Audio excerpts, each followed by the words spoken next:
2010, Odyssey Two, Arthur C. Clarke, Rosetta Books.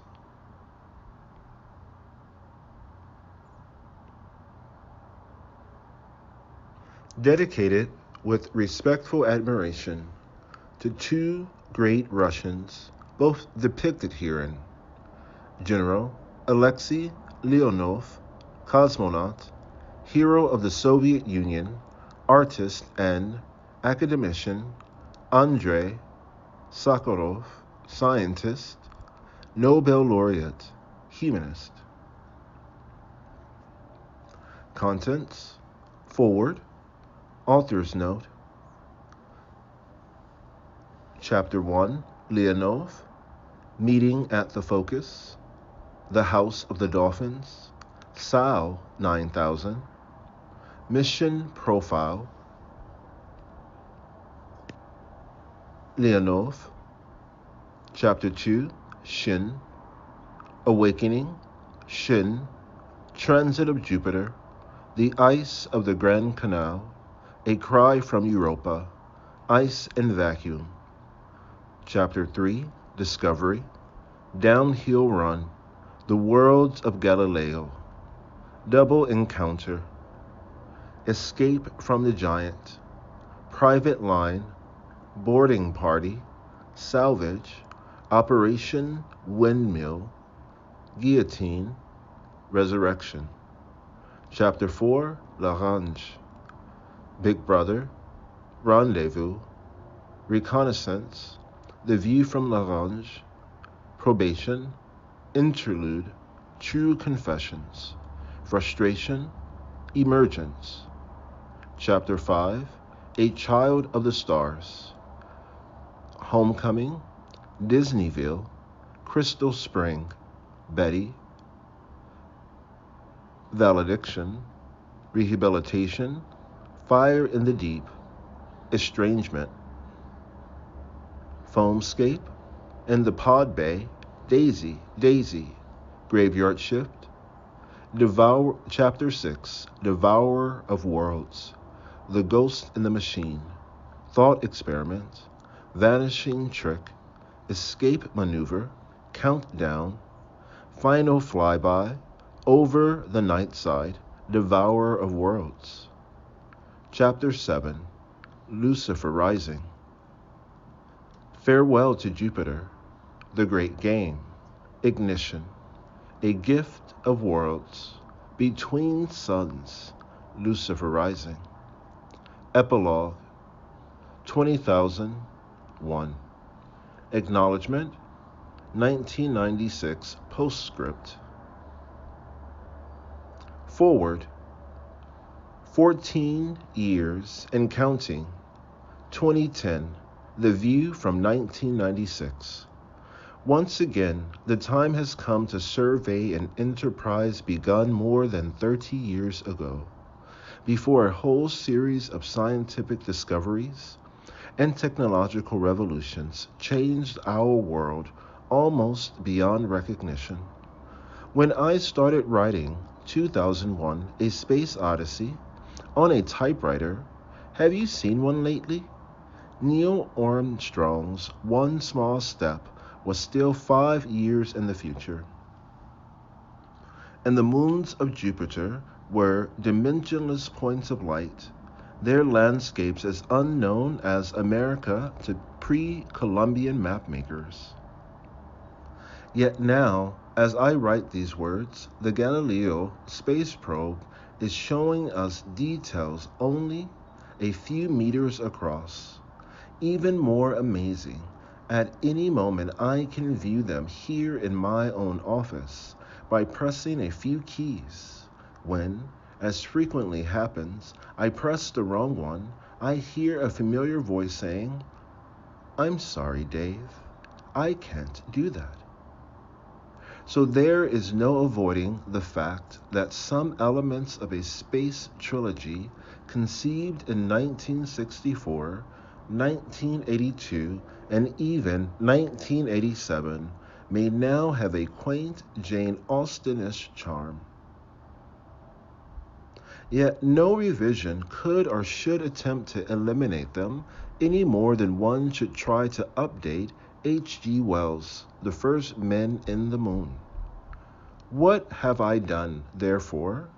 What I have done, therefore, is to leave the existing text, including the various authors' notes and acknowledgments, completely unaltered, but have added a 1996 postscript commenting on the truly astonishing changes that have taken place in technology and politics since Stanley Kubrick and I launched together in Trader Vic's on April 22nd, 1964. And this, I hope, will take care of matters at least until 2010, 2001. Author's note: the novel 2001: A Space Odyssey was written during the years 1964, 1968, and was published in July 1968, shortly after release of the movie. As I have described in The Lost Worlds of 2001, both projects proceeded simultaneously, with feedback in each direction. Thus, I often had the strange experience of revising the manuscript after viewing rushes based upon an earlier version of the story, a stimulating but rather expensive way of writing a novel. As a result, there is a much closer parallel between book and movie than is usually the case, but there are also major differences. In the novel, the destination of the spaceship Discovery was Iapetus, or Japetus, most enigmatic of Saturn's many moons. The Saturnian system was reached via Jupiter. The Discovery made a close approach to the giant planet, using its enormous gravitational field to produce a slingshot effect and to accelerate it along the second lap of its journey. Exactly the same maneuver was used by the Voyager space probes in 1979, when they made the first detailed reconnaissance of the outer giants. In the movie, however, Stanley Kubrick wisely avoided confusion by setting the third confrontation between man and monolith among the moons of Jupiter. Saturn was dropped from the script entirely, though Douglas Trumbull later used the expertise he had acquired to film the ringed planet in his own production, Silent Running. No one could have imagined back in the mid-60s that the exploration of the moons of Jupiter lay not in the next century, but only 15 years ahead. Nor had anyone dreamed of the wonders that would be found there, although we can be quite certain that the discoveries of the twin Voyagers will one day be surpassed by even more unexpected finds. When 2001 was written, Io, Europa, Ganymede, and Callisto were mere pinpoints of light in even the most powerful telescope. Now they are worlds, each unique, and one of them, Io, is the most volcanically active body in the solar system. Yet, all things considered, both movie and book stand up quite well in the light of these discoveries, and it is fascinating to compare the Jupiter sequence in the film with the actual movies from the Voyager cameras. But clearly, anything written today has to incorporate the results of the 1979 explorations. The moons of Jupiter are no longer uncharted territory. And there is another, more subtle psychological factor to be taken into consideration. 2001 was written in an age that now lies beyond one of the great divides in human history. We are sundered from it forever by the moment when Neil Armstrong set foot upon the moon. July 20, 1969 was still half a decade in the future when Stanley Kubrick and I started thinking about the proverbial good science fiction movie, His Race. Now, history and fiction have become inextricably intertwined. The Apollo astronauts had already seen the film when they left for the moon. The crew of Apollo 8, who at Christmas 1968 became the first men ever to set eyes upon the lunar far side, told me that they had been tempted to radio back the discovery of a large black monolith. Alas, discretion prevailed. And there were later almost uncanny instances of nature imitating art. Strangest of all was the saga of Apollo 13 in 1970. As a good opening, the command module, which houses the crew, had been christened Odyssey just before the explosion of the oxygen tank that caused the mission to be aborted. The crew had been playing Richard Strauss's Zarathustra theme, now universally identified with the movie. Immediately after the loss of power, Jack Swigert radioed back to Mission Control, Houston, we've had a problem.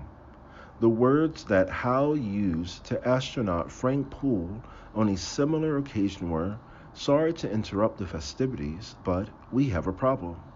When the report of the Apollo 13 mission was later published, NASA Administrator Tom Paine sent me a copy and noted under Swigert's words, "Just as you always said it would be, Arthur. I still get a very strange feeling when I contemplate this whole series of events, almost indeed as if I share a certain responsibility." Another resonance is less serious, but equally striking. One of the most technically brilliant sequences in the movie was that in which Frank Poole was shown running round and round the circular track of this giant centrifuge, held in place by the artificial gravity produced by its spin. Almost a decade later, the crew of the superbly successful Skylab realized that its designers had provided them with a similar geometry. A ring of storage cabinets formed a smooth circular band around the space station's interior. Skylab, however, was not spinning. But this did not deter its ingenious occupants. They discovered that they could run around the track, just like mice in a squirrel cage, to produce a result visually indistinguishable from that shown in 2001. And they televised the whole exercise back to Earth. Need I name the accompanying music?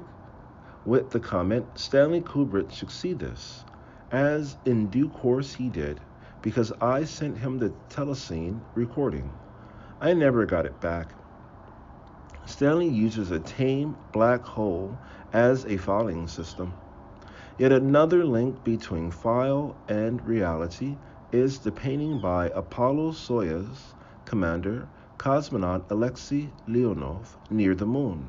I first saw it in 1968 when 2001 was presented at the United Nations Conference on the Peaceful Uses of Outer Space.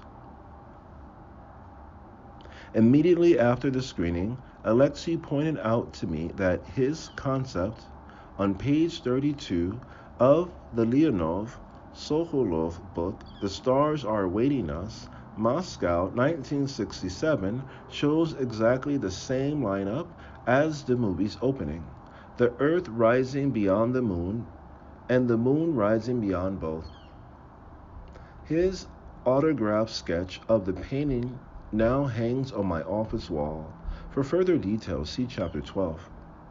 Perhaps this is the appropriate point to identify another and less well-known name appearing in these pages, that of Hu Xin. In 1936, with the great Theodore von Karman and Frank J. Molina, Dr. Seen founded the Guggenheim Aeronautical Laboratory of the California Institute of Technology, GAL site, the direct ancestor of Pasadena's famed Jet Propulsion Laboratory. He was also the first Goddard professor at Caltech and contributed greatly to American rocket research through the 1940s. Later, in one of the most disgraceful episodes of the McCarthy period, he was arrested on trumped-up security charges when he wished to return to his native country. For the last 2 decades, he has been one of the leaders of the Chinese rocket program. Finally, there is the strange case of the Eye of Japetus, Chapter 35 of 2001. Here I describe astronaut Bowman's discovery of the Saturnian Moon. Here I describe astronaut Bowman's discovery on the Saturnian Moon of a curious feature, a brilliant white oval, about 400 miles long and 200 wide, perfectly symmetrical and so sharp-edged that it almost looked painted on the face of the little moon. And as he came closer, Bowman convinced himself that the bright ellipse set against the dark background of the satellite was a huge empty eye staring at him as he approached. Later he noticed a tiny black dot at the exact center, which turns out to be the monolith, or one of its avatars. Well, when Voyager 1 transmitted the first photographs of Iapetus, they did indeed disclose a large, clear-cut, white oval with a tiny black dot at the center. Carl Sagan promptly sent me a print from the Jet Propulsion Laboratory with the cryptic annotation, "Thinking of you." I do not know whether to be relieved or disappointed that Voyager 2 has left the matter still open. Inevitably, therefore, the story you are about to read is something much more complex than a straightforward sequel to the earlier novel or the movie. Where these differ, I have usually followed the screen version. However, I have been more concerned with making this book self-consistent and as accurate as possible in the light of current knowledge, which of course will once more be out of date by 2001. Arthur C. Clarke, Colombo, Sri Lanka, or Ceylon, January 1982.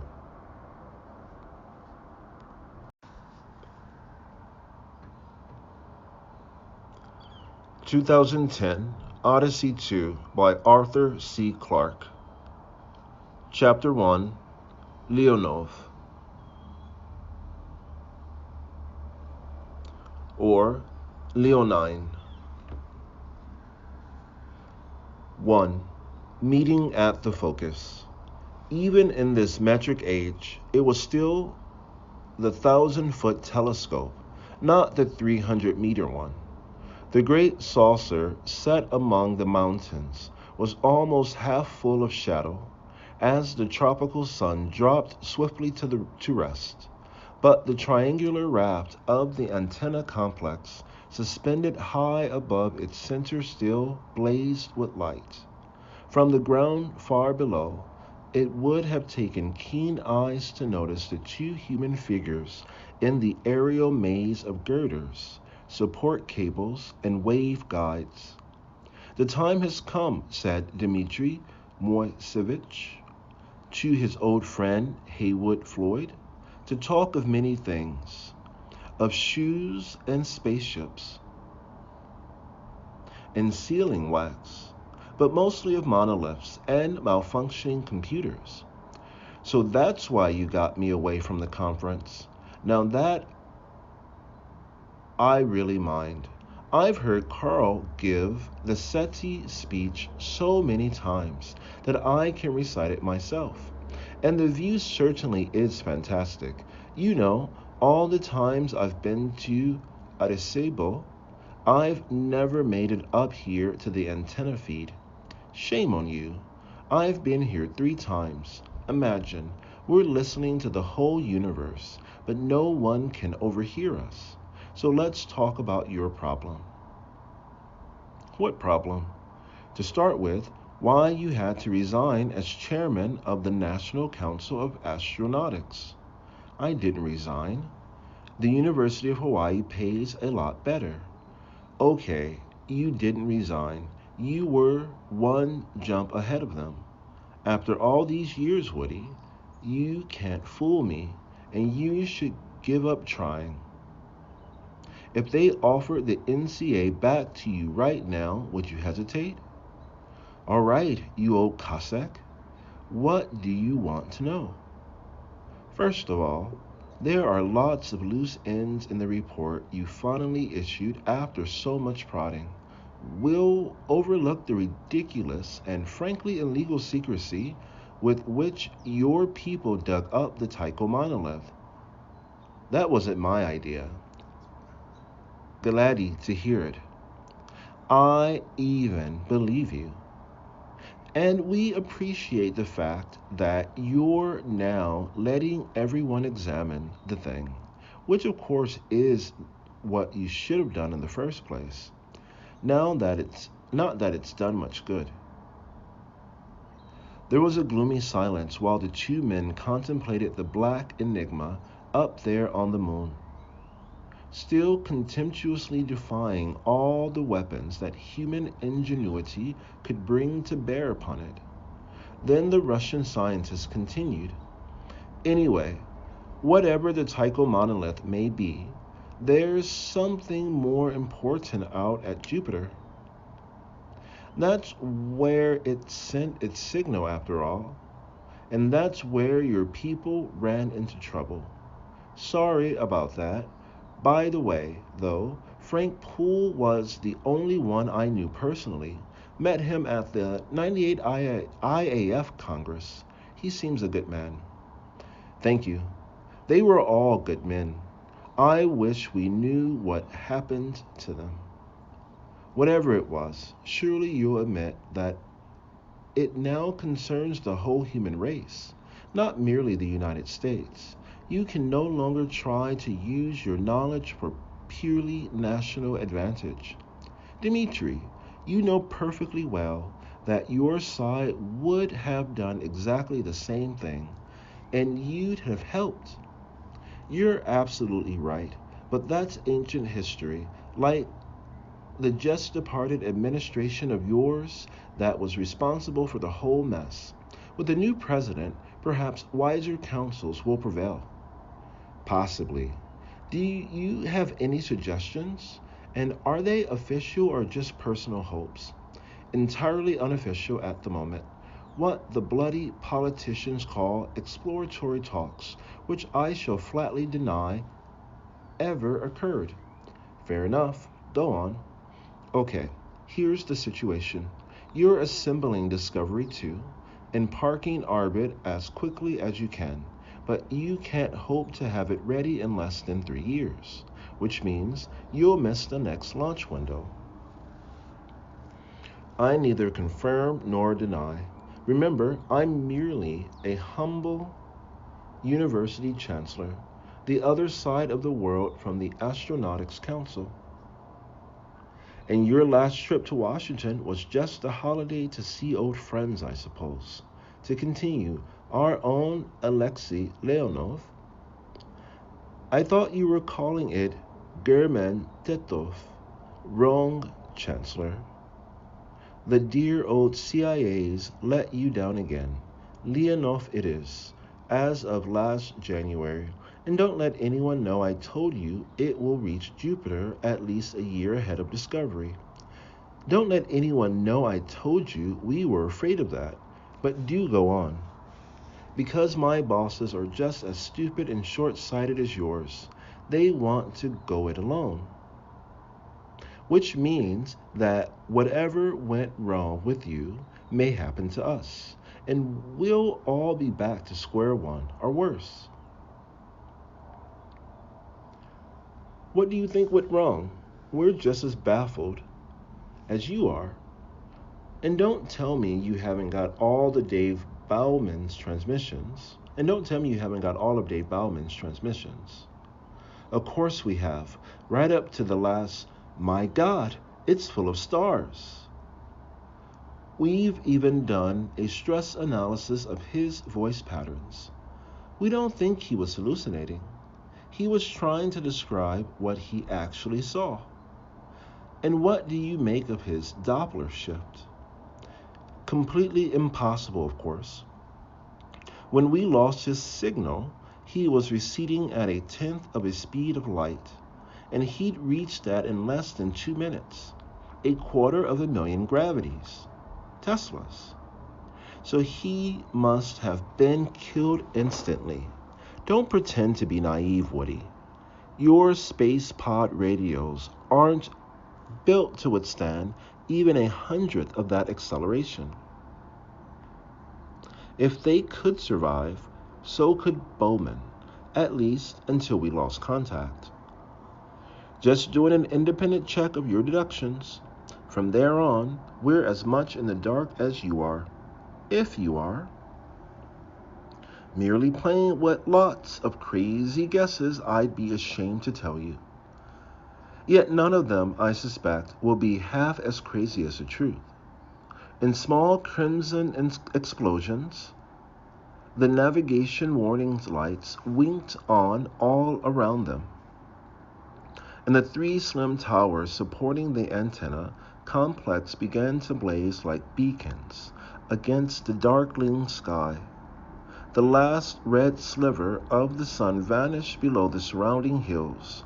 Haywood Floyd waited for the green flash which he had never seen. Once again, he was disappointed.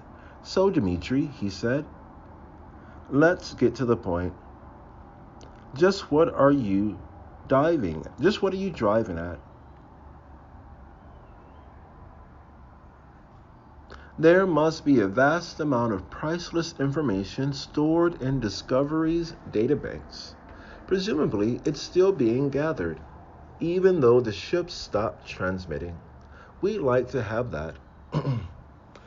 Fair enough, but when you get out there and Leonov makes a rendezvous, what's to prevent you from boarding Discovery and copying everything you want?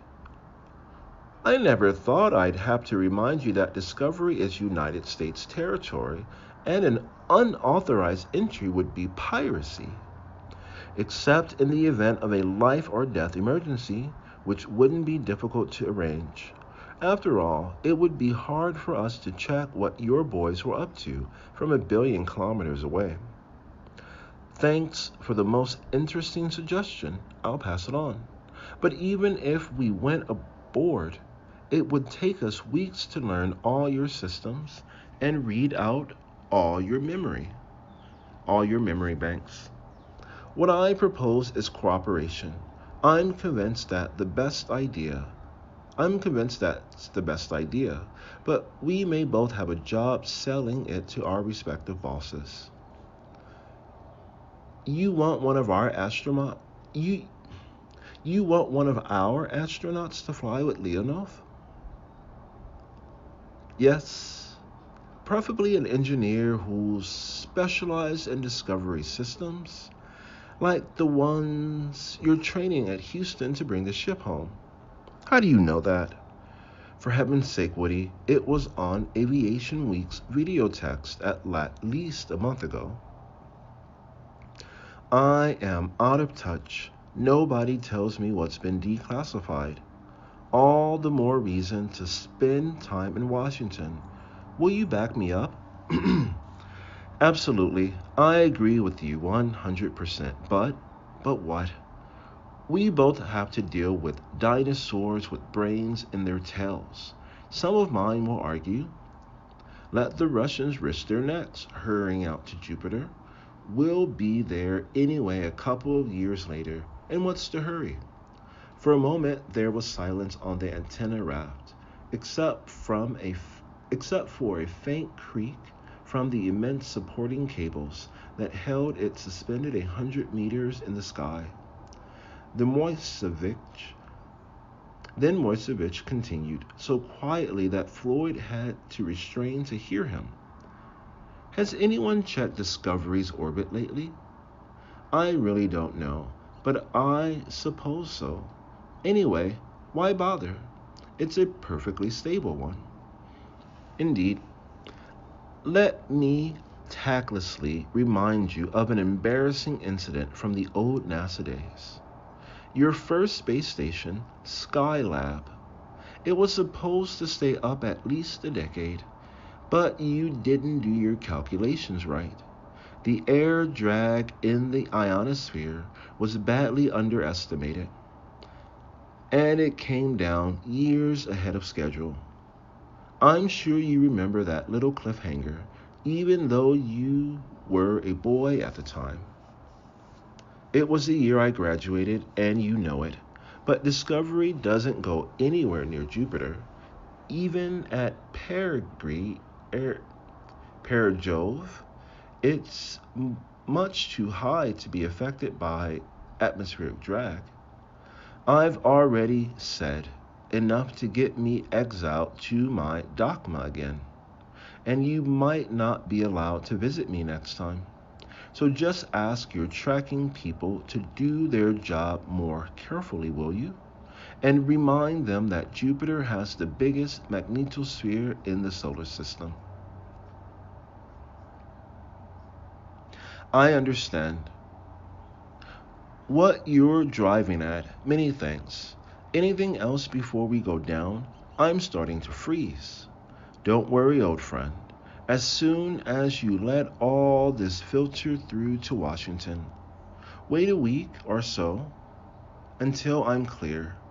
Things are going to get very, very hot.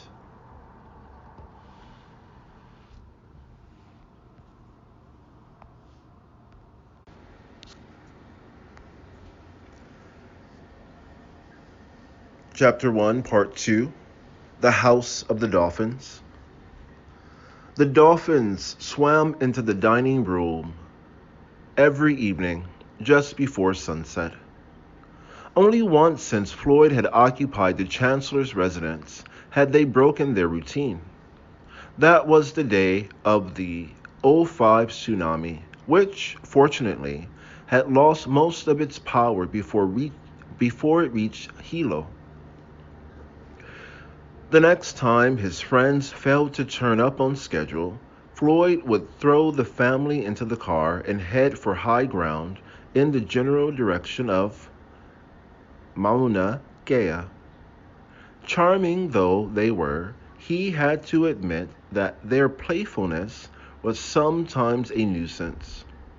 The wealthy marine geologist who had designed the house had never minded getting wet because he usually wore bathing trunks or less.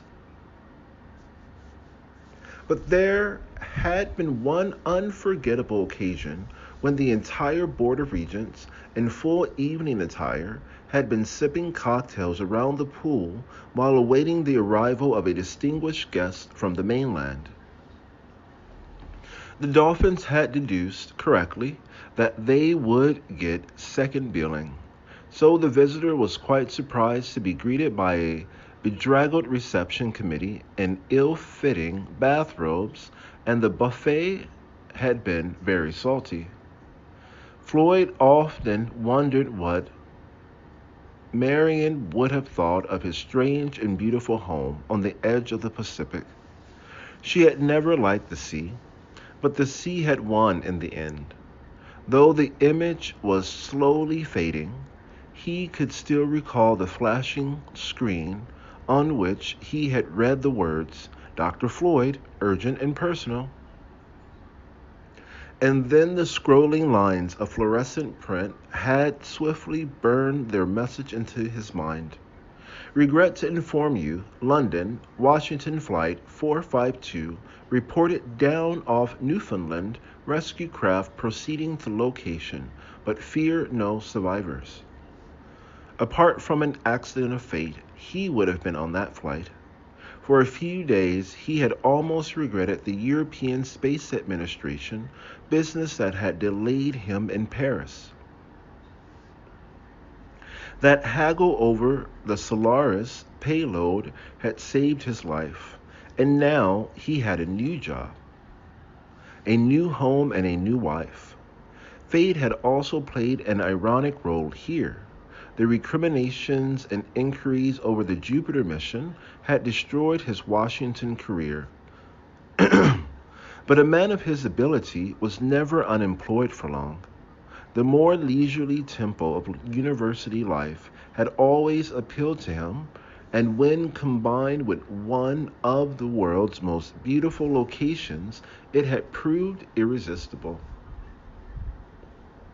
He had met the woman who was to be his second wife only a month after he had been appointed, while watching the fire fountains of Kilauea with a crowd of tourists.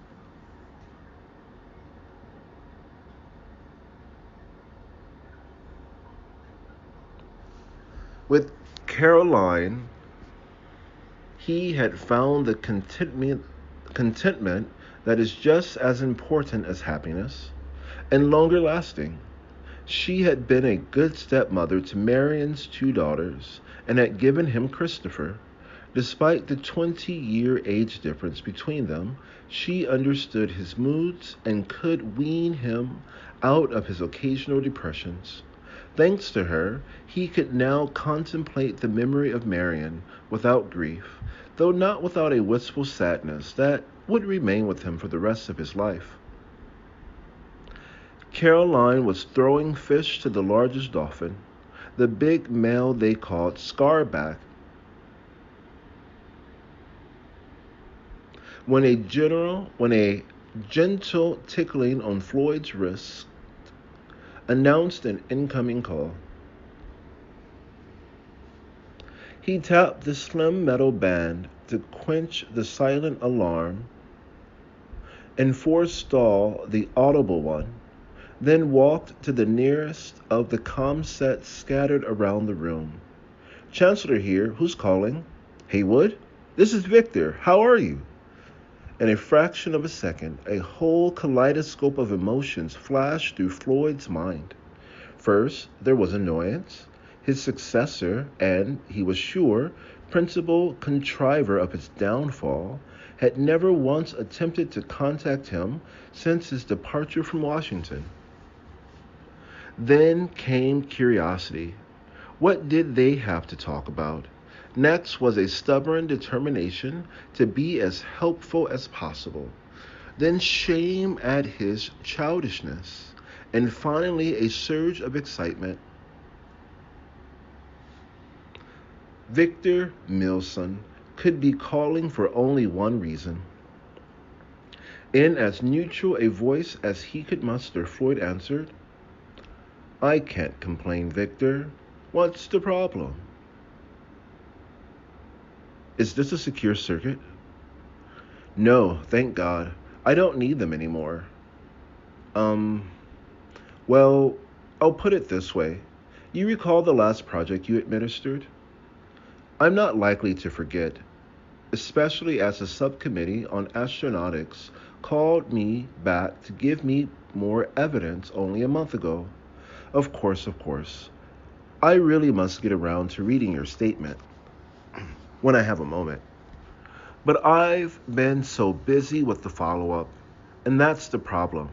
I thought that everything was right on schedule. It is, unfortunately. There's nothing we can do to advance it. Even the highest priority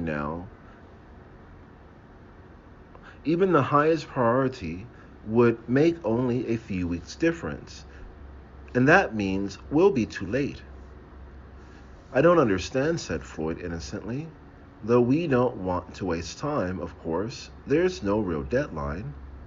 There are two of them. You amaze me. If Victor noticed any irony, he ignored it. Yes, there are two deadlines. one man-made, one not.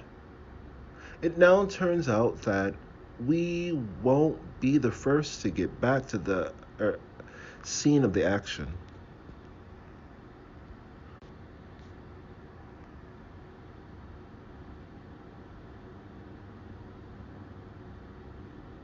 Our rivals will beat us by at least a year. Too bad. That's not the worst. Even if there were no competition, we'd be too late. There wouldn't be anything there when we arrive. That's ridiculous. I'm sure I'd have heard if Congress had repealed the law of gravitation. I'm serious. The situation isn't stable. I can't give details now. Will you be in for the rest of the evening? Yes, Floyd answered, realizing with some pleasure that it must now be well after midnight in Washington. Good. You'll have a package delivered within the hour. Call me back as soon as you've had the time to study it. Won't it be rather late by then? Yes, it will be, but we've wasted too much time already. I don't want to lose any more. Milson was true to his word. Exactly an hour later, a large sealed envelope was delivered by an Air Force colonel, no less, who sat patiently chatting with Caroline while Floyd read its contents. I'm afraid I'll have to take it away when you've finished, the high-ranking messenger boy said apologetically. I'm glad to hear it, Floyd answered as he settled down in his favorite reading hammock. There were two documents. The first very short. It was stamped top secret, though the top had been crossed out and the modification endorsed by three signatures, all completely illegible, obviously an extract from some much larger report. It had been heavily censored and was full of blanks, which made it most annoying to read. Fortunately, its conclusions could be summed up in one sentence. The Russians would reach discovery long before its rightful owners could do so. As Floyd already knew this, he turned quickly to the second document, though not before noticing with satisfaction that this time they'd managed to get the name right. As usual, Dmitri had been perfectly accurate. The next manned expedition to Jupiter would travel aboard spacecraft cosmonaut Alexei Leonov.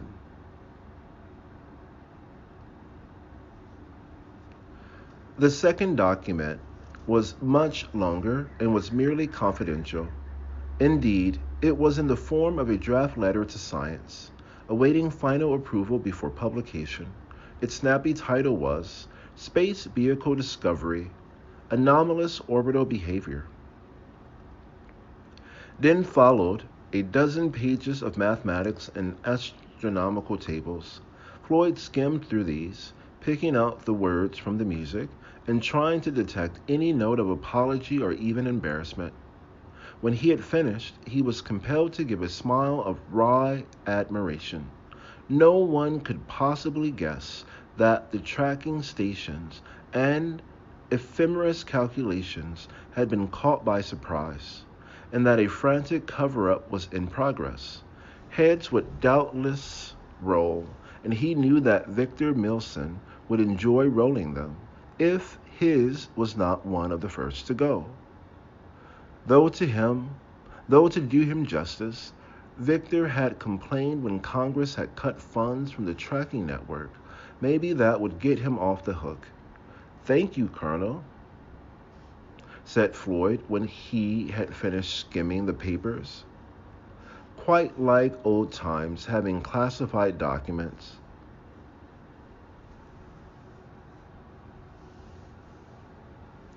That's one thing I don't miss. The colonel placed the envelope carefully back in his briefcase and activated the locks. Dr. Milson would like you to return his call as soon as possible. I know. but I don't have a secure circuit. I've some important visitors coming shortly, and I'm damned if I'm driving down to your office in Hilo just to say I've read 2 documents. Tell him that I've studied them carefully and await any further communication with interest." For a moment it looked as if the colonel was going to argue. Then he thought better of it, made a stiff farewell, and departed morosely into the night. "Now, what was that about?" asked Caroline. "We're not expecting any visitors tonight, important or otherwise." "I hate being pushed around, particularly by Victor Milson. Bet he calls you back as soon as the colonel reports. Then we must switch off video and make some party noises. But to be perfectly truthful, at this stage, I really don't have anything to say." "About what?" "If I'm allowed to ask." "Sorry, dear. It seems that Discovery is playing tricks on us. We thought the ship was in a stable orbit, but it may be about to crash." "Into Jupiter?" "Oh no, that's quite impossible. Bowman left it parked at the inner Lagrange point, on the line between Jupiter and Io. It should have stayed there, more or less, though the perturbations of the outer moons would have made it wander back and forth. But what's happening now is something very odd, and we don't know the full explanation. Discovery's drifting more and more rapidly toward Io, though sometimes it accelerates, and sometimes even moves backwards. If it keeps this up, it will impact within 2 or 3 years. I thought this couldn't happen in astronomy. Isn't celestial mechanics supposed to be an exact science? So we poor backward biologists were always being told. It is an exact science when everything is taken into account. But some very strange things go on around Io. Apart from its volcanoes, there are tremendous electrical discharges, and Jupiter's magnetic field is spinning round every 10 hours. So gravitation isn't the only force acting on Discovery. We should have thought of this sooner, much sooner.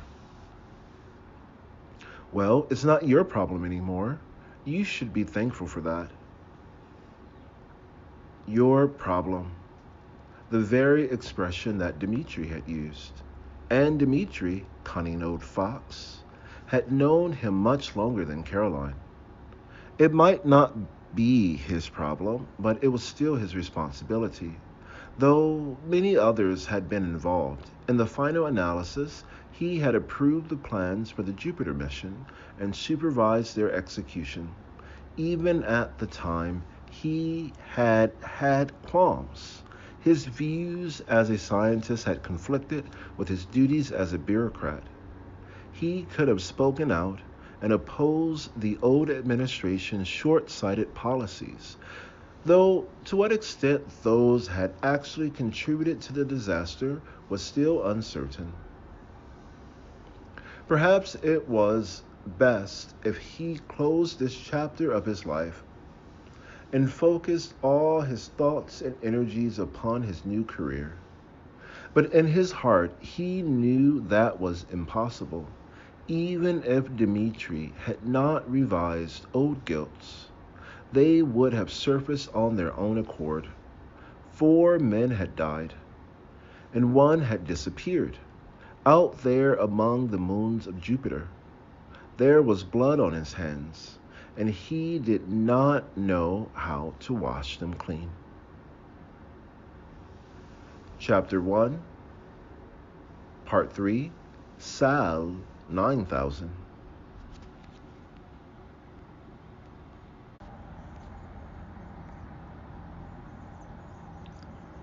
Dr. Shiva Subramanian Chandra Sigaram Pillai, professor of computer science at the University of Illinois, Urbana, also had an abiding sense of guilt, but one very different from Hayward Ford's. Those of his students and colleagues who often wondered if the little scientist was quite human, would not have been surprised to learn that he never thought of the dead astronauts. Dr. Chandra grieved only for his lost child, HAL 9000. Even after all these years, and his endless reviews of the data radioed back from Discovery, he was not sure what had gone wrong. He could only formulate theories. The facts he needed were frozen in HAL's circuits, out there between Jupiter and Io. The sequence of events had been clearly established up to the moment of the tragedy. Thereafter, Commander Bowman had filed a few more details on the brief occasions when he had re-established contact, but knowing what happened did not explain why.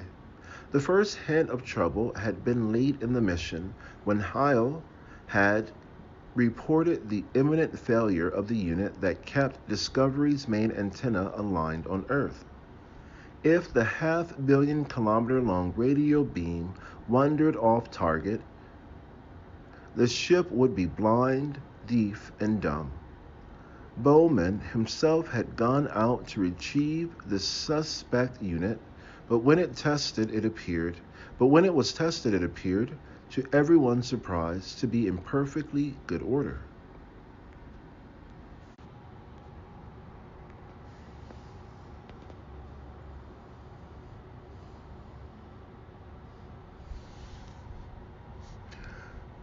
Bowman himself had gone out to retrieve the suspect unit, but when it was tested, it appeared, to everyone's surprise, to be in perfectly good order.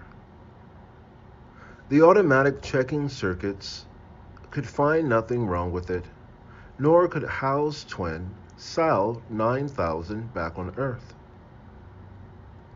When the information was transmitted to Urbana, but HAL had insisted on the accuracy of his diagnosis, making pointed remarks about human error. He had suggested that the control unit be put back in the antenna until it finally failed, so that the fault could be precisely located. No one could think of any objection, for the unit could be replaced in minutes, even if it did break down. Bowman and Poole, however, had not been happy. They both felt that something was wrong, though neither could pinpoint it. For months they had accepted HAL as the third member of their tiny world, and knew his every mood. Then the atmosphere aboard the ship had suddenly altered. There was a sense of strain in the air. Feeling rather like traitors, as a distraught Bowman had later reported to Mission Control, the human two-thirds of the crew had discussed what should be done if their colleague was indeed malfunctioning. In the worst possible case, HAL would have to be relieved of all his higher responsibilities. This would involve disconnection, the computer equivalent of death. Despite their doubts, they had carried out the agreed program. Poole had flown out of Discovery in one of the little space pods that served as transporters and mobile workshops during extravehicular activities. Since the somewhat tricky job of replacing the antenna unit could not be performed by the pod's own manipulators, Poole had started to do it himself. What happened then had been missed by the external cameras, which was a suspicious detail in itself. Bowman's first warning of disaster was a cry from Poole, then silence. A moment later, he saw Poole tumbling over and over, spinning away into space. His own pod had rammed him, and was itself blasting away out of control.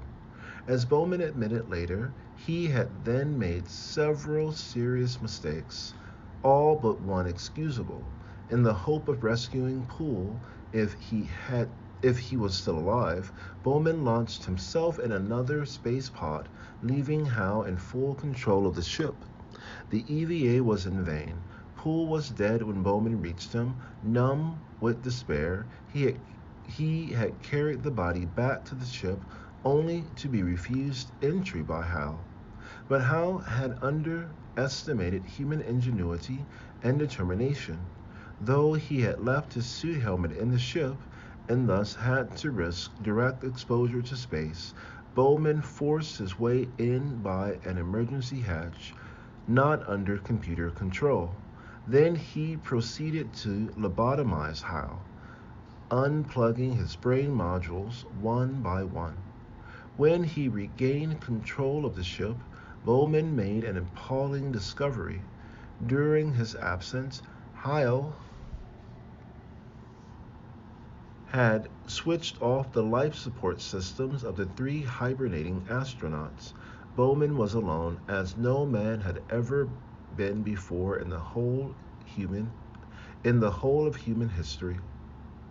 Bowman was alone, as no man had ever been before in the whole of human history. Others might have abandoned themselves to helpless despair, but now David Bowman proved that those who had selected him had indeed chosen well.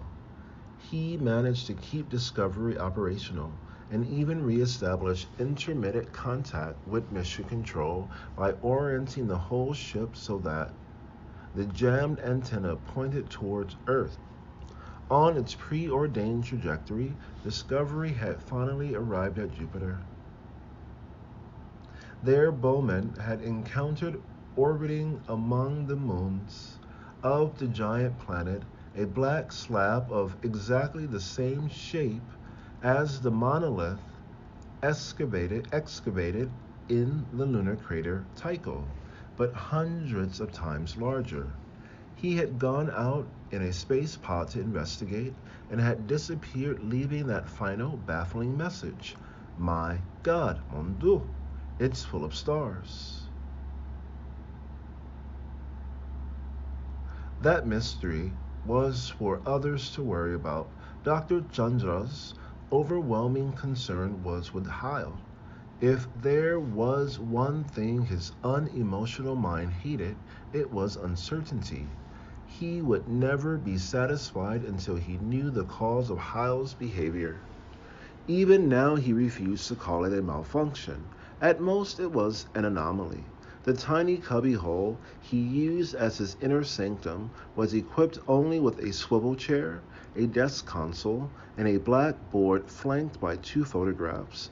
Few members of the general public could have identified the portraits, but anyone permitted thus far would have recognized them instantly as John von Neumann and Alan Turing, the twin gods of the computing pantheon.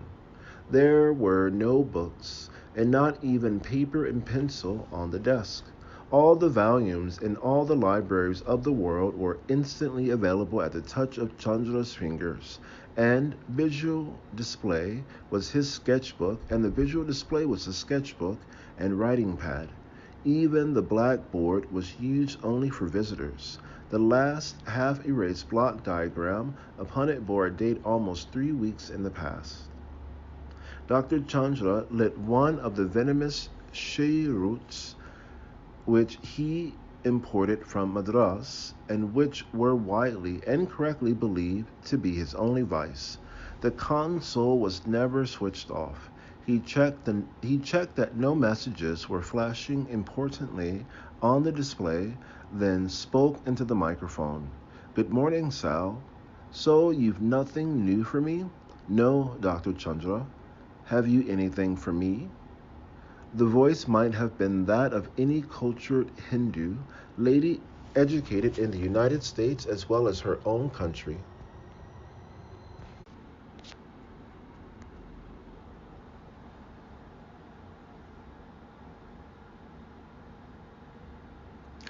The scientist tapped out a code on the board, switching Sal's input to the memory with the highest security rating. No one knew that he talked to the computer on the circuit as he never could to a human being. no matter that Sal did not really understand more than a fraction of what he said. Her responses were so convincing that even her creator was sometimes deceived, as indeed he wished to be. These secret communications helped to preserve his mental equilibrium, perhaps even his sanity.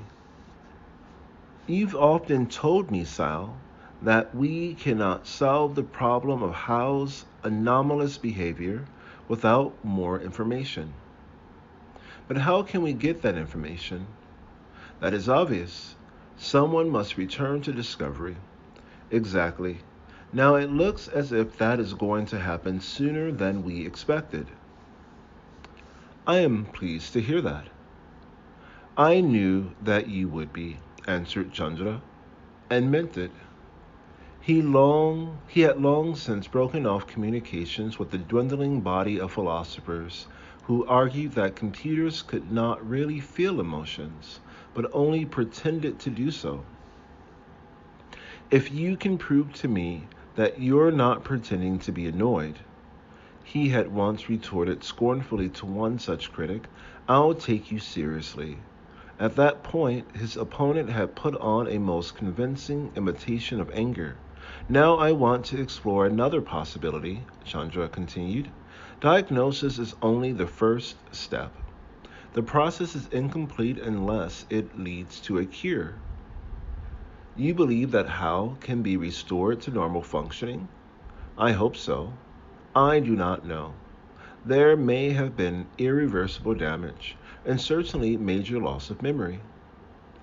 He paused thoughtfully, took several puffs, then blew a skillful smoke ring that scored a bull's eye on Sal's wide-angle lenses. A human being would not have regarded this as a friendly gesture.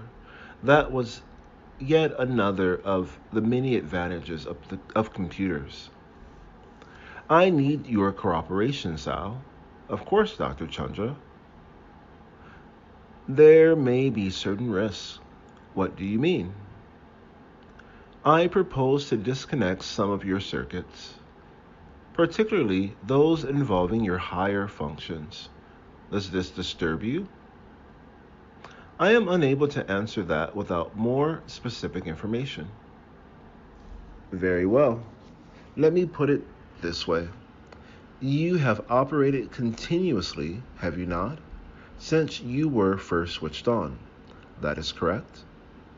But you are aware that we human beings cannot do so. We require sleep, an almost complete break in our mental functioning, at least on the conscious level. I know this, but I do not understand it. Well, you may be about to experience something like sleep. Probably all this will happen and that time will pass, but you will be unaware of it. When you check your internal clock, you will discover that there are gaps in your monitor record. That is all. But you said that there might be risks. What are they? There is a very slight chance, it is impossible to compute it, that when I reconnect your circuits, there may be some changes in your personality, your future behavior patterns. You may feel different, not necessarily better or worse. I do not know what that means. I'm sorry. It may not mean anything, so don't worry about it. Now please open a new file.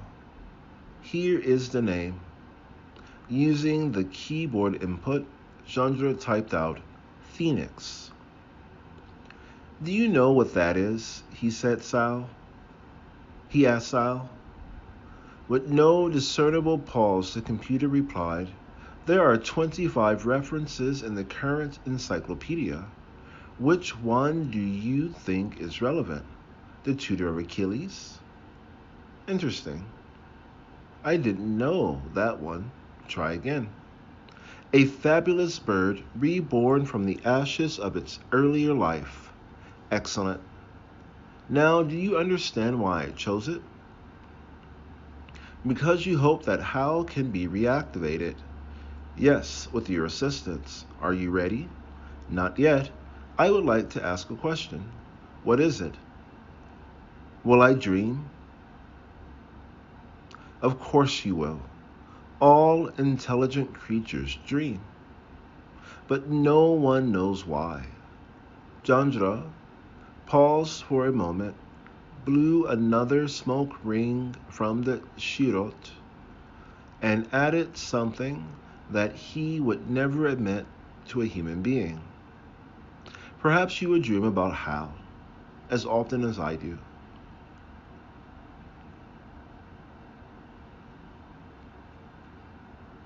(2010) Odyssey 2, Chapter 1, Part 4. Mission Profile. English version. To Captain Tanya Orlova, Commander, Spacecraft, Cosmonaut, Alexei Leonine, UNCOS, Registration 08/342. From National Council on Astronautics, Pennsylvania Avenue, Washington Commission on Outer Space, USSR Academy of Science, Korolev, Prospect, Moscow. Mission objectives. The objectives of your mission are, in order of priority: 1. To proceed to the Jovian system and rendezvous with U.S. spacecraft Discovery.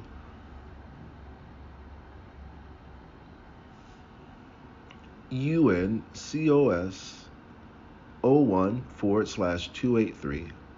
Number 2. To board this spacecraft and obtain all possible information relating to its earlier mission. 3. To reactivate spacecraft Discovery's onboard systems and, if propellant supplies are adequate, inject the ship into an Earth return trajectory. 4. To locate the alien artifact encountered by Discovery and to investigate it to the maximum extent possible by remote sensors. 5. If it seems advisable and Mission Control concurs, to rendezvous with this object for closer inspection. 6. To carry out a survey of Jupiter and its satellites as far as this is compatible with the above objectives. It is realized that unforeseen circumstances may require a change of priorities, or even make it impossible to achieve some of these objectives. It must be clearly understood that the rendezvous with spacecraft Discovery is for the express purpose of obtaining information about the artifact. This must take precedence over all other objectives, including attempts at salvage. Crew. The crew of spacecraft Alexei Leonine will consist of Captain Tatiana Orlova, Engineering Propulsion, Dr. Vasily Orlov, Navigation Astronomy, Dr. Maxim Brelovsky, Engineering Structures, Dr. Alexander Kovalev, Engineering Communications, Dr. Nikolai Ternovsky, Engineering Control Systems, Surgeon, Commander Katerina Rudenko, Medical Life Support, Dr. Irina Yakunina, Medical Nutrition. In addition, the U.S. National Council on Astronautics will provide the following 3 experts. Dr. Haywood Floyd dropped the memorandum and leaned back in his chair. It was all settled. The point of no return had passed. Even if he wished to do so, there was no way to put back the clock. He glanced across at Caroline, sitting with 2-year-old Chris on the edge of the pool. The boy was more at home in the water than on land, and could stay submerged for periods that often terrified visitors. and though he could not yet speak much human, he already seemed fluent in Dolphin. One of Christopher's friends had just swum in from the Pacific and was presenting his back to be patted. You too are a wanderer, thought Floyd, in a vast and trackless ocean, but how small your tiny Pacific seems against the immensity I am facing now. Caroline became aware of his gaze and rose to her feet. She looked at him somberly, but without anger, all that had been burned out in the last few days. As she approached, she even managed a wistful smile. "I found that poem I was looking for," she said. "It starts like this. What is a woman that you forsake her, and the hearth fire and the home acre, to go with the old gray widowmaker?" "Sorry, I don't quite understand. Who is the widowmaker?" "Not who, what? The sea. The poem's a lament by a Viking woman. It was written by Rudyard Kipling 100 years ago." Floyd took his wife's hand. She did not respond, but neither did she resist. "Well, I don't feel at all like a Viking. I'm not after loot, and adventure is the very last thing I want." "Then why?" "No, I don't intend to start another fight. But it would help us both if you know exactly what your motives are. I wish I could give you one single good reason. Instead, I've a whole host of little ones, but they add up to a final answer I can't argue with. Believe me." "I believe you, but are you sure you're not fooling yourself?" "If I am, then so are a lot of other people, including, may I remind you, the President of the United States. I'm not likely to forget, but just suppose, that he hadn't asked you, would you have volunteered?" "I can answer that truthfully. No. It would never have occurred to me. President Mordecai's call was the biggest shock of my life. But when I thought it over, I realized he was perfectly right. You know, I don't go in for false modesty. I am the best qualified man for the job. When the space docs give their final okay, and you should know that I'm still in pretty good shape." That brought the smile he had intended. "Sometimes I wonder if you'd suggested it yourself." The thought had indeed occurred to him, but he could answer honestly, "I would never have done so without consulting you." "I'm glad you didn't. I don't know what I'd have said. I could still turn it down. Now you're talking nonsense. And you know it. Even if you did, you'd hate me for the rest of your life, and you'd never forgive yourself. You have too strong a sense of duty. Maybe that's one of the reasons I married you." Duty? Yes, that was the key word, and what multitudes it contained. He had a duty to himself, to his family, to the university, to his past job, even though he had left it under a cloud, to his country, and to the human race. It was not easy to establish the priorities, and sometimes they conflicted with one another. There were perfectly logical reasons why he should go on the mission, and equally logical reasons, as many of his colleagues had already pointed out, why he should not. But perhaps in the final analysis, the choice had been made by his heart, not his brain. And even here, emotion urged him in two opposite directions. Curiosity, guilt, the determination to finish a job that had been badly botched, They all combined to drive him toward Jupiter and whatever might be waiting there. On the other hand, fear. He was honest enough to admit that, united with love of his family to keep him on Earth. Yet he had never had any real doubts. He had made his decision almost instantly and had deflected all of Caroline's arguments as gently as he could. And there was one other consoling thought that he had not yet risked sharing with his wife. Though he would be gone 2.5 years, all but the 50 days at Jupiter would be spent in timeless hibernation.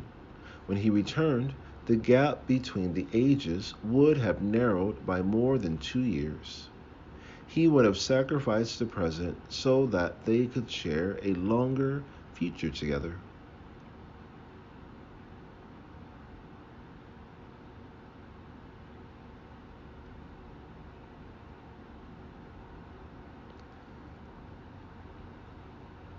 (2010) Odyssey 2, Chapter 1, Part 5, Leonine. The months contracted to weeks. The weeks dwindled to days. The days shriveled to hours. And suddenly, Heywood Floyd was once more at the Cape, spaceward bound for the first time since the trip to Clavius Base and the Tycho monolith so many years ago. But this time, he was not alone, and there was no secrecy about the mission.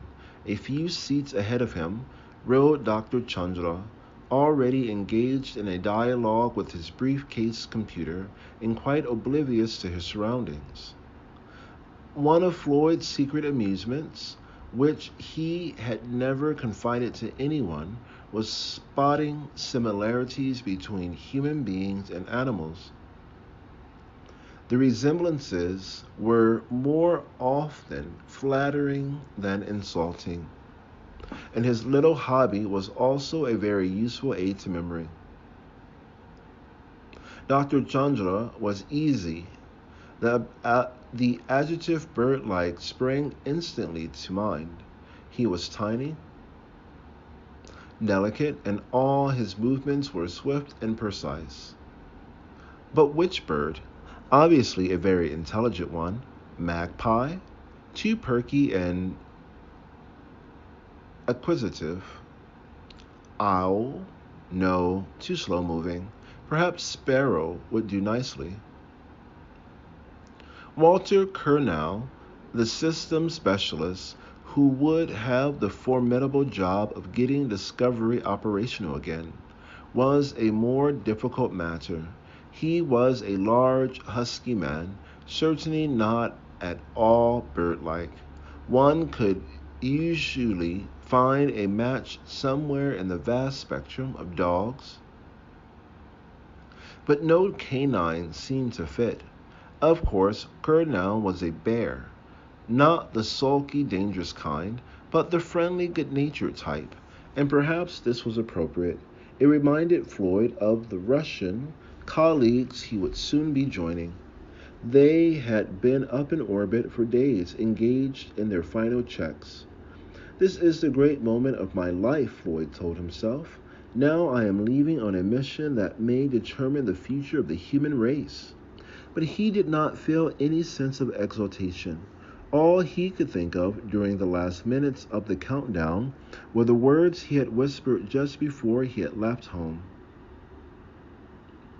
"Goodbye, my dear little son.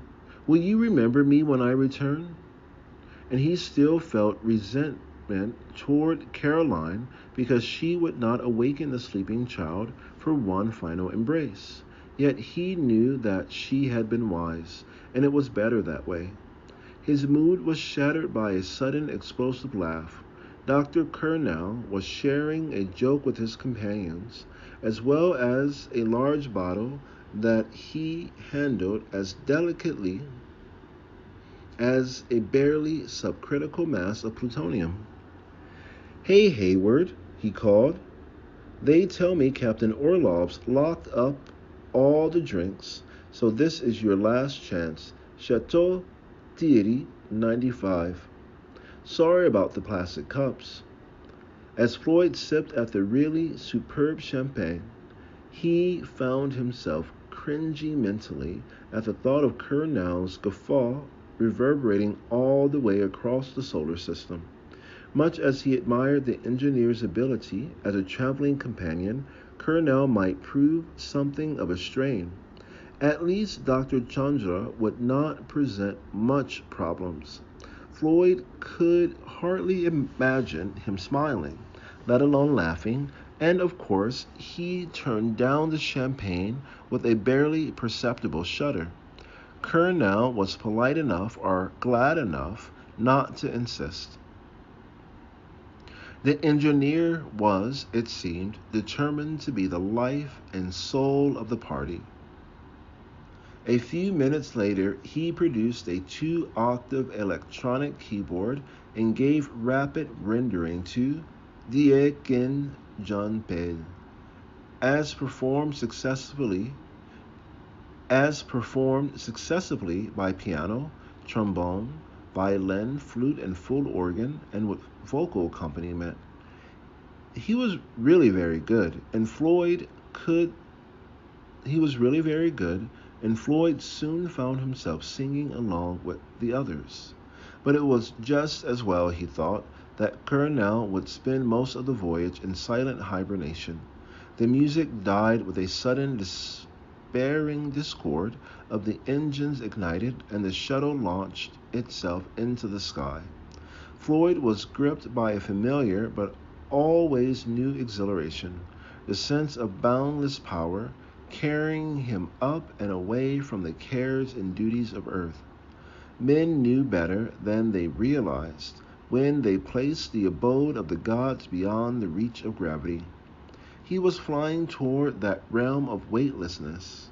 For the moment, he would ignore the fact that out there lay not freedom, but the greatest responsibility of his career. As the thrust increased, he felt the weight of worlds upon his shoulders, but he welcomed it, like an Atlas who had not yet tired of his burden. He did not attempt to think, but was content to savor the experience, even if he was leaving Earth for the last time and saying farewell to all that he had ever loved. He felt no sadness. The roar that surrounded him was a paean of triumph, sweeping away all minor emotions. He was almost sorry when it ceased, though he welcomed the easier breathing and the sudden sense of freedom. Much of the other passengers started to unbuckle their safety straps, preparing to enjoy the 30 minutes of zero gravity during the transfer orbit, but a few who were obliviously making the trip for the first time remained in their seats, looking around anxiously for the cabin attendant. Captain speaking, we're now at an altitude of 300 kilometers, coming up over the west coast of Africa. You won't see much as it's night down there. That glow ahead is Sierra Leone, and there's a big tropical storm over the Gulf of Guinea. Look at those flashes. We'll have sunrise in 15 minutes. Meanwhile, I'm rolling the ship so you can get a good view of the equatorial satellite belt. The brightest one, almost straight overhead, is Intelsat's Atlantic 1 antenna farm, the Intercosmos 2 to the west. That fainter star is Jupiter. And if you look just below that, you'll see a flashing light moving against the star background. That's the new Chinese space station. We pass within 100 kilometers, not close enough to see anything with the naked eye. What were they up to? Floyd thought idly. He had examined the close-ups of the squat cylindrical structure with its curious bulges, and saw no reason to believe the alarmist rumors that it was a laser-equipped fortress. But while the Beijing Academy of Science ignored the U.S. Space Committee's repeated requests For a tour of inspection, the Chinese only had themselves to blame for such hostile propaganda. The cosmonaut Alexei Leonov was not a thing of beauty, but few spacecraft ever were. One day, perhaps, the human race would develop a new aesthetic. Generations of artists might arise whose ideals were not based upon the natural forms of Earth, molded by space, by wind and water. Space itself was a realm of often overpowering beauty. Unfortunately, man's hardware did not yet live up to it. Apart from the four huge propellant tanks, which would be dropped off as soon as the transfer orbit was achieved, Leonov was surprisingly small. From heat shield to drive units was less than 50 meters. It was hard to believe that so modest a vehicle, smaller than many commercial aircraft, could carry 10 men and women halfway across the solar system. But zero gravity, which made walls and roof and floor interchangeable, rewrote all the rules of living. There was plenty of room aboard Leonine, even when everyone was awake at the same time, as was certainly the case at the moment. Indeed, her normal complement was at least doubled by assorted newsmen, engineers making final adjustments, and anxious officials. As soon as the shuttle had docked, Floyd tried to find the cabin he would share a year hence when he awoke with Colonel and Jundra. When he did locate it, he discovered that it was packed so tightly with neatly labeled boxes of equipment and provisions that entry was almost impossible. He was wondering gloomily how to get a foot in the door when one of the crew, launching himself skillfully from handhold to handhold, noticed Floyd's dilemma and braked to a halt. "Dr. Floyd, welcome aboard. I'm Max Brailovsky, assistant engineer." The young Russian spoke the slow, careful English of a student who had had more lessons with an electronic tutor than a human teacher. As they shook hands, Floyd matched the face and name to the set of crew biographies he had already studied. Maxim Andrei Brailovsky, age 31, born Leningrad, specializing in structures, hobbies, fencing, sky cycling, chess. "Glad to meet you," said Floyd. "But how do I get inside?" "Not to worry," said Max cheerfully. "All that will be gone when you wake up. It's what do you say? Expendables. We'll eat your room empty by the time you need it, I promise." He patted his stomach. "Fine.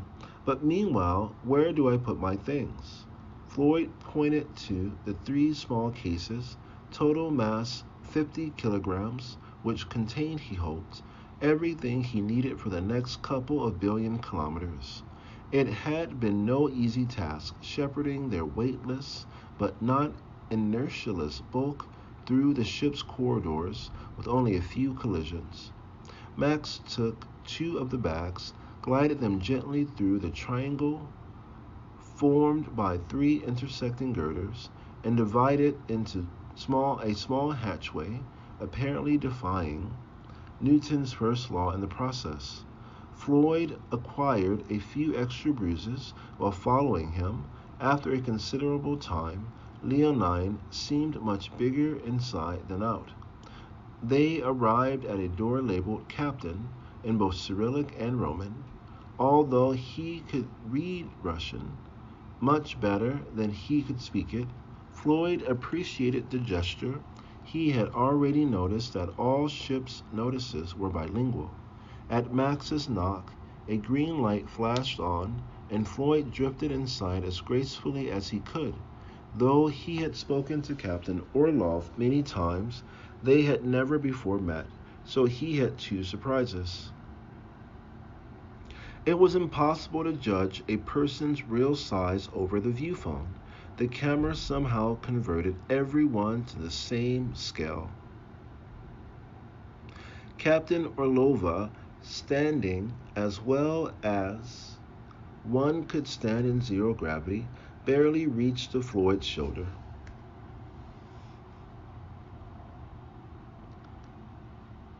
The viewphone had also completely failed to convey the penetrating quality of those dazzling blue eyes, much the most striking feature of a face that, at the moment, could not be fairly judged by beauty. "Hello, Tanya," said Floyd. "How nice to meet at last. But what a pity about your hair." They grasped both hands like old friends. "And nice to have you aboard, Haywood," answered the captain. Her English, unlike Brailovsky's, was quite fluent, though heavily accented. "Yes, I was sorry to lose it, but hair's a nuisance on long missions, and I like to keep the local barbers away as long as possible. And my apologies about your cabin. As Max will have explained, we suddenly found we needed about 10 cubic meters of storage space. Vasily and I won't be spending much time here for the next few hours. Please feel free to use our quarters." "Thank you. What about Colonel and Chandra?" "I've made similar arrangements with the crew. It may seem as if we're treating you like cargo." "Not wanted on voyage? Pardon?" "That's a label they used to put on the baggage in the old days of ocean travel." Tanya smiled. "It does look rather that way, but you'll be wanted all right at the end of the trip. We're already planning your revival party." "That sounds too religious. Make it, no, resurrection would be even worse. Waking up party." "But I can see how busy you are. Let me dump my things and continue my grand tour." "Max will show you around. Take Dr. Floyd to Vasily, will you? He's down in the drive unit." As they drifted out of the captain's quarters, Floyd gave mental good marks to the crew selection committee. Tanya Orlova was impressive enough on paper. In the flesh, she was almost intimidating, despite her charm.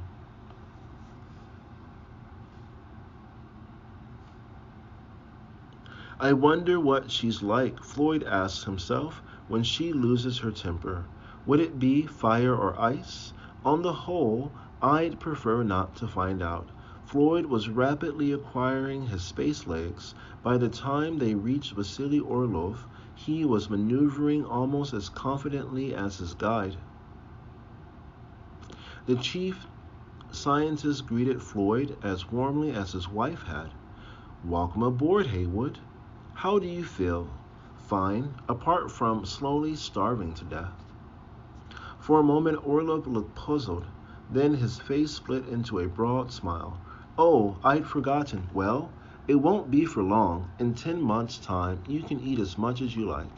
Hibernators went on a low residue diet a week in advance. For the last 24 hours, they took nothing but liquid. Floyd was beginning to wonder how much of his increasing lightheadedness was due to starvation, how much to Colonel's champagne, and how much to zero gravity. To concentrate his mind, he scanned the multicolored mass of plumbing that surrounded them. "So this is the famous Sakharov Drive. It's the first time I've seen a full-scale unit. It's only the fourth one ever built. I hope it works. It had better. Otherwise, the Gorky City Council will be renaming Sakharov Square again." It was a sign of the times that a Russian could joke, however wryly, about his country's treatment of its greatest scientists. Floyd was again reminded of Sakharov's eloquent speech at the Academy, when he was belatedly made hero of the Soviet Union. Prison and banishment, he had told his listeners, were splendid aids to creativity. Not a few masterpieces had been born within the halls of cells, beyond the reach of the world's distractions. For that matter, the greatest single achievement of the human intellect, the Principia itself, was a product of Newton's self-imposed exile from plague-ridden London. The comparison was not immodest. From those years in Gorky had come not only new insights into the structure of matter and the origin of the universe, but the plasma controlling concept that had led to practical thermonuclear power. The drive itself, though the best known and most publicized outcome of that work, was merely one byproduct of that astonishing intellectual outburst. The tragedy was that such advances had been triggered by injustice. One day, perhaps, humanity would find more civilized ways of managing its affairs. By the time they had left the chamber, Floyd had learned more about Sakharov's drive than he really wished to know, or expected to remember. He was well acquainted with its basic principles, the use of pulsed thermonuclear reaction to heat and expel virtually any propellant material. The best results were obtained with pure hydrogen as a working fluid, but that was excessively bulky and difficult to store over long periods of time. Methane and ammonia were acceptable alternatives.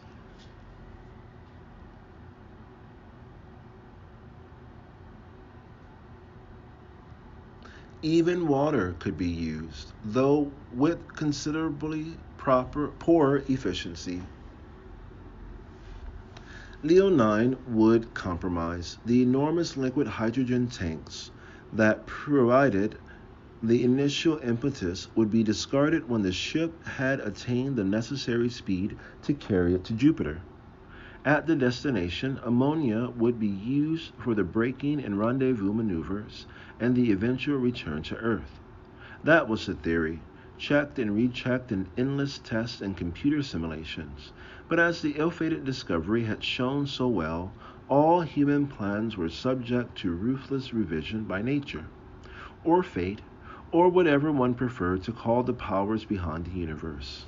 "So there you are, Dr. Floyd," said an authoritative female voice, interrupting Vasily's enthusiastic explanation of magneto-hydrodynamic feedback. "Why didn't you report to me?" Floyd rotated slowly on his axis by gently torquing himself with one hand. He saw a massive maternal figure wearing a curious uniform adorned with dozens of pockets and pouches. The effect was not unlike that of a Cossack trooper draped with cartridge belts. "Nice to meet you again, Doctor. I'm still exploring. I hope you've received my medical report from Houston. Those vets at Tige, I wouldn't trust them to recognize foot and mouth disease." Floyd knew perfectly well the mutual respect felt between Katrina Rudenko and Olin Tige Medical Center, even if the doctor's broad grin had not discounted her words. She saw his look of frank curiosity and proudly fingered the webbing around her ample waist. The conventional little black bag isn't very practical in zero gravity. Things float out of it and aren't there when you need them. I designed this myself. It's a complete mini-surgery. With this, I could remove an appendix or deliver a baby. I trust that particular problem won't arise here. Ha! A good doctor has to be ready for everything. What a contrast, thought Floyd, between Captain Orlova and Dr. or should he call her by her correct rank of Surgeon Commander Rudinko. The captain had the grace and intensity of a primal ballerina. The doctor might have been the prototype of Mother Russia, stocky build, flat peasant face, needing only a shawl to complete the picture. Don't let that fool you, Floyd told himself. This is the woman who saved at least a dozen lives during the Komarov docking accident, and in her spare time manages to edit the annals of science medicine, the annals of space medicine. Consider yourself very lucky to have her aboard. Now, Dr. Floyd, you're going to have plenty of time later to explore our little ship. My colleagues are too polite to say this, but they've work to do and you're in the way. I'd like to get you, all three of you, nice and peaceful as quickly as we can. Then we'll have less to worry about. I was afraid of that, but I quite see your point of view. I'm ready as soon as you are. I'm always ready. Come along, please. The ship's hospital was just large enough to hold an operating table, two exercise bicycles, a few cabinets of equipment, and an x-ray machine, while Dr. Rudinko was giving Floyd a quick but thorough examination. She asked unexpectedly, "What's that little gold cylinder Dr. Chandra carries on the chain around his neck? Some kind of communications device?" He wouldn't take it off. In fact, he was almost too shy to take anything off. Floyd could not help smiling. It was easy to imagine the modest Indian's reactions to this rather overwhelming lady. "It's a lingam." "A what?" "You're the doctor. You ought to recognize it. The symbol of male fertility." "Of course, stupid of me. Is he a practicing Hindu?" "It's a little late to ask us to arrange a strict vegetarian diet." "Don't worry. We wouldn't have done that to you without fair warning. Though he won't touch alcohol, Chandra's not fanatical about anything except computers. He once told me that his grandfather was a priest in Benares and gave him that lingam. It's been in the family for generations." Rather to Floyd's surprise, Dr. Rudenko did not show the negative reaction that he had expected. Indeed, her expression became uncharacteristically wistful. "I understand his feelings. My grandmother gave me a beautiful icon, 16th century. I wanted to bring it, but it weighs 5 kilos.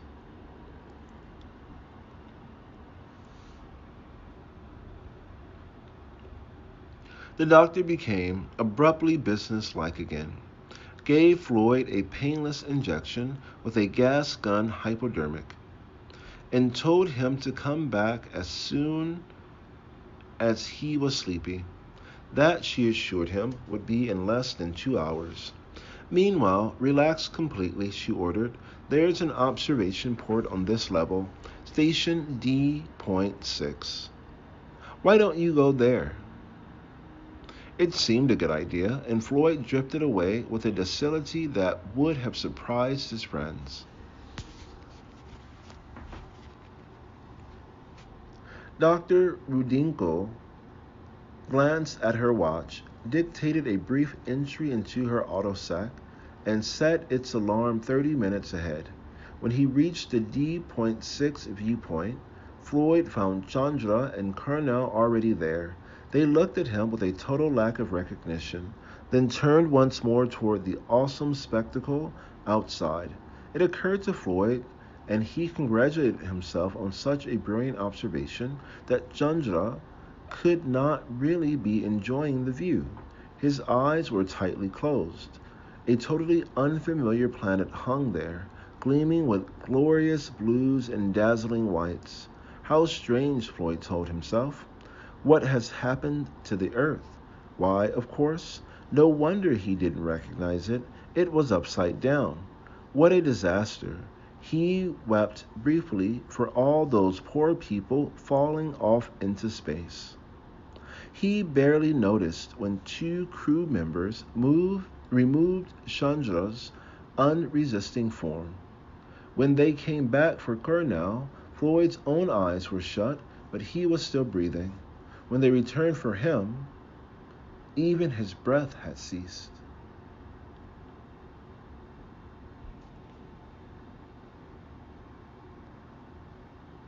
End of chapter 1.